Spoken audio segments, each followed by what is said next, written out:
সহি বুখারি তাওহিদ পাবলিকেশন ৩১ নম্বর হাদিস অধ্যায় ঈমান বা বিশ্বাস পরিচ্ছেদ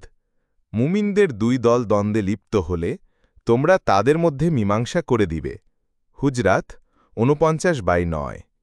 ফাসাম্মা হুমুল মুকমিনিন সংঘর্ষের পাপে লিপ্ত হওয়া সত্ত্বেও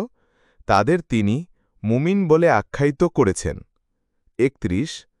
আহনাফ ইবনা কায়েস রহমতুল্লাহে আলাই হতে বর্ণিত তিনি বলেন আমি সিফফিনের যুদ্ধে এই ব্যক্তিকে সাহায্য করতে যাচ্ছিলাম আবু বকরা রাদিয়াল্লাহু তাআলা আনহুর সঙ্গে আমার দেখা হলে তিনি বললেন তুমি কোথায় যাচ্ছ আমি বললাম আমি এই ব্যক্তিকে সাহায্য করতে যাচ্ছি তিনি বললেন ফিরে যাও কারণ আমি আল্লাহর রাসূল সাল্লাল্লাহু আলাইহি ওয়াসাল্লামকে বলতে শুনেছি যে দুজন মুসলিম তাদের তরবারি নিয়ে মুখোমুখি হলে হত্যাকারী এবং নিহত ব্যক্তি উভয়েই জাহান্নামে যাবে আমি বললাম হে আল্লাহর রাসূল এই হত্যাকারী তো অপরাধী কিন্তু নিহত ব্যক্তির কি অপরাধ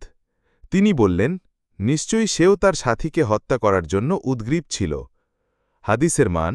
সহি